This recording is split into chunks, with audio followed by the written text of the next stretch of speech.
What is up, everybody? Welcome back to Steven's Nerd Corner. And check it out, man. Today we're talking about Predator Kills the Marvel Universe. It was my pick of the week last week on the Long Box Lounge. If you guys haven't seen that, go check that out. Link is going to be down below. But yeah, we're talking about that today, man. It was a great book. I was blown away. I already had high expectations. Whoa. And I was still blown away, man. Great book. So let's get into it. But yeah, hopping straight into it, guys. Spoilers as always. This is by Benjamin Percy. I forgot his name. I really don't know how to say it. I think it's Marcelo. I really don't know how to say his last name. But yeah, he's been doing all the Predator versus stuff, which I haven't read any of. I slacked on it because I'm a loser. I should have read it. He did Predator versus Wolverine, Predator versus Black Panther, and the newest one was Predator versus Spider-Man, which I heard was great. I really wish I could have, I could have got. I don't know why I didn't get at least Spider-Man. I could have did that, but I don't know. I was like, nah, it's going to be whack. And everyone's like, this is amazing. And it looked amazing. Every panel I seen, I was like, but little rant out of the way. We got a great story here that I didn't miss out on. Predator Kills the Marvel Universe, #1. Oh, man, I love it. It's great. So let's just hop straight into it. It's in this little self-contained universe. I think I already said spoilers, right? And, we kind of get the Predators starting basically at the start line, really. Deep in space. The first people they run into, Guardians of the Galaxy, the guys who are deep in space. We got Quill and Rocket. Rocket is just yelling at Quill. Guardians of the Galaxy stuff. It's really cool, And obviously these are their comic, depictions. They don't make them look MCU-ified or anything, even though this is the MCU lineup. And, Rocket and Quill, they're like, I think we heard something. They go to check it out. And immediately, this is like the first or second page. I think it's like the second page.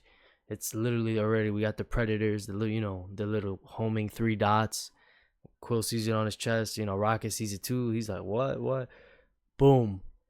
Quill goes down. He gets hit. He's done. First hit, like one hit KO. Immediately gets blown up. That looked crazy. What I needed from this was for them to go crazy, and they went crazy. Like, they didn't hold back. I needed there to be gore. I needed the heroes to just get murked, or they don't hold back. It's great.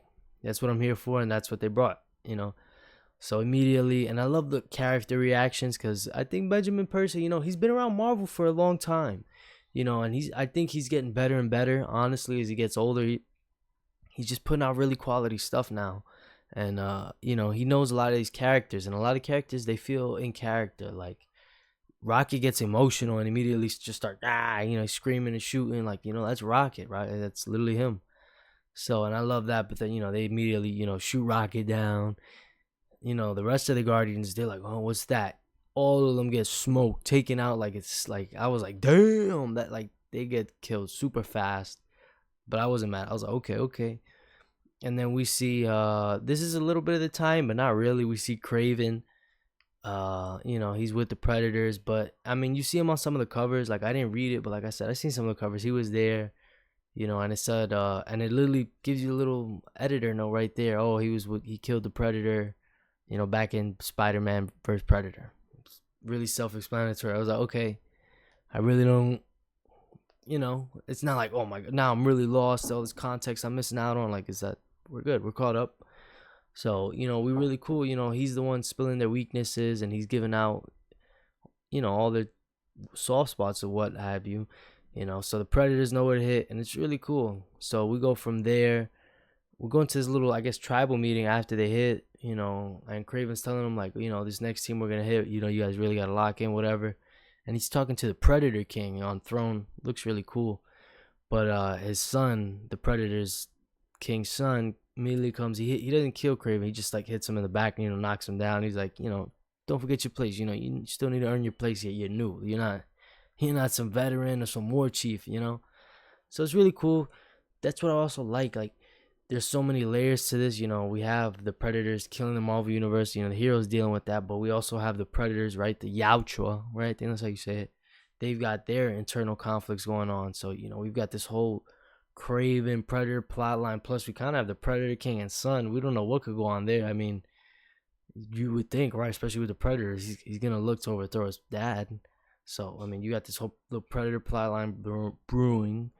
Plus, you got them running down on the Marvel universe, because that's another thing. The Predators. I guess after Black Panther, that one I didn't read. I guess that's the only thing they don't really explain. They just say something happened there, but the Predators basically have this huge deposit of vibranium. They got their hands on vibranium, so now that's why it makes sense why the Predators are now a problem, because they're already really deadly. I know some people say, "Oh, the regular people take them out." Yeah, but it's writing. The Predator can. It's not some regular human. Heroes die from regular humans all the time, and vice versa. So that's why I'm like, and now you just gave them the upgrade of vibranium. So now their tools are gonna hit. They're not really gonna bounce off anybody or something like that. Like now they all got killing weapons now with this vibranium upgrade. I really like that. So yeah, we bounce from this little Predator meeting with Craven, right? We go to the moon, right? Basically our next stop from deep space, right? The moon. We're not at Earth yet. So we stop at moon. Who's there? Our famous family, the Fantastic Four. We just, the movie just came out. It was pretty good, Surprised it's not doing better. But yeah, they're on the dark side of the moon, whatever. They're all together hanging out. And the Predators pull up immediately. Boom, Reed's arm gone. Cut off his arm like it's nothing. So everybody starts freaking out. They're like, "What my?" Ben and Johnny, they lock in. They're ready to go. Sue, she's got Reed. She's got a shield up and everything. They're going. That's what I'm saying. Like, they're not. Oh my God, what the? They're not panicked or frantic or anything like that. Like Reed gets his arm cut off, a little scream, like ah. And then everyone locks in. They're ready to go. Johnny and Ben immediately on the blitz. You got Sue protecting Reed. Like everyone's ready to go. And it's really cool though, because you got Johnny rushing out, bro. Like the Predator catches him with this rope noose thing, and it makes it's so cool because it's vibranium. He's not gonna burn through it or anything like that. So he goes, and it makes sense because the Predator technology. That's what we're here for. Like I think the entire Predator series almost is based on these kills, bro. Like these insane, crazy kills that they do with their technology, and it's just dope stuff. And this, I think, is one of them. I could literally see this in the movie. Like he gets the kind of noose thing on his neck, but it keeps tightening and tightening till his head pops off like the noose. I was like, damn, that was hard. I ain't gonna lie, like that was a dope scene. So boom, Johnny's already out of commission. Ben is running down. He's freaking out. He's like, Johnny, blah, blah, because the minute Johnny goes, there's a little fire explosion or whatever. And I forgot what they have, this new vibranium weapon. The Predators, I have to see what. I don't know if they explained it, but Ben gets hit with it. It doesn't kill him, but he gets sent out into space. So he's basically floating in space right now because that weapon just launched him. Didn't kill him or anything, but he's floating right now, so he's not really a problem. And that's when Reed starts breaking it down to Sue. He's like, yo, obviously he didn't say that, but he basically lets her know, like, they really need something crazy to cut this. They're cutting me at the atomic level, I think he said. And he's like, how far I can stretch? What they need to cut me? He's like, they have vibranium. That's when they figure out it's vibranium. And it ends off with Reed passing out. So, he's probably dead. He said I'm gonna lose. He's probably dead. I'm not gonna lie. So for Fantastic Four, the only one really in commission right now is Sue. She's still alive. Ben is floating, so he might get a little more screen time. When we see the Guardians, I don't believe Gamora is dead yet. They cut off her arm, and Groot's not dead because they get him with a gut shot, but a little piece of him is still alive. I think they have Groot prisoner, but Drax is dead. His head is gone. Quill is gone. Rocket's gone. So they already got a little body count off this first issue. And the second issue is already setting up. It seems like the X-Men, it says Extinction Event. I think that's old X-Men event anyway. So that's what the picture shows, all the X-Men. So I'm really excited for that. Some really dope stuff. And the crazy part is they're also setting other things up. So earlier in the issue, I should have said this earlier, but it's cool now. They set up Predator X. He's basically like Wolverine Predator. But the thing is, if you really think about it, how OP this Predator is going to be, he doesn't need his mask. Because that's the one Predator's, their main weakness. That's been their main weakness for 40 years. They lose that mask, all of a sudden they're bums. They're like, they get stuck, and they get killed. Go back, watch the movies. They lose that mask, they get 30 minutes more screen time max. They have the mask on, they're chilling. So you get rid of the Predator's, biggest weakness, he's gonna be a problem. They're like, can you control him? They're like, yeah, we got him. It's Predator. If they do the Weapon X, Predator X, he's gonna break out. He's gonna slaughter all them, but he's gonna be a problem. I wonder what they do with that. Because if he's like feral, kind of like Wolverine was Predator X, and he just starts running down on predators, and he doesn't have a mask, but he doesn't need one because he can smell them or however they trained him. Yo, he's gonna be a problem for everybody, and I think that's gonna be really cool, and we see that go into action as well.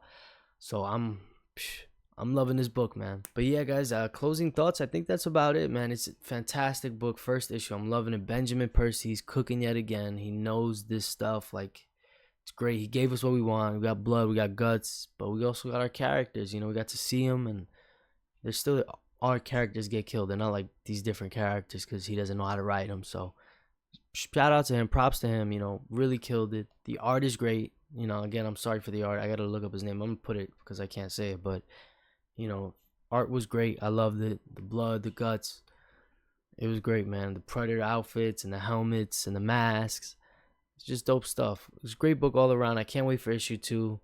And I think this might be it for the Predator series because I don't know what else you can do. I mean, he's done the 3 other characters. I mean, he could go back to 1v1ing characters, which, you know, as long as he does them really dope, they're going to be cool. So we'll see. But I think after this, I mean, you can't really top that. He's killing the entire universe, you know, or what have you.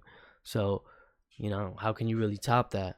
I don't know. But this series so far has been great. I love it. If you guys haven't read it, go check it out. Issue 1 had a ton of great covers. The Del Auto cover looks nice. I think Panosian did a cover. So a lot of dope covers. You guys got to check that book out. All right, guys. I think that's going to do it for this one. I appreciate you guys for tuning in, man. Check the links down below. Like I said earlier, we got the podcast going with me and my boy Lewis, the Long Box Lounge. It's been a lot of fun. We love doing that. We've been pretty consistent, so check that out. Check me out on Encore. I got a bunch of books up. I'm selling a lot of books, man. We hit like 25 plus sales, so we're doing really good. You know, I'm selling lots, single issues, whatever you need, man. Real good comics. So check me out on there. Link's gonna be down below. Link to my Twitter's gonna be down below. And yeah, just stick with me, guys. I'm having a lot of fun, man. I love this comic stuff. It's just great, man. I love it. It's a ton of fun, and I appreciate the response I'm getting. You know, I'm getting, you know, good feedback, I feel, and you guys are tuning in and just viewing it, watching it. So I appreciate that, and that's, you know, that's all I need to keep me going, to keep this going, and, you know, keep doing what we're doing. So I appreciate you guys. Thanks for tuning in. Peace.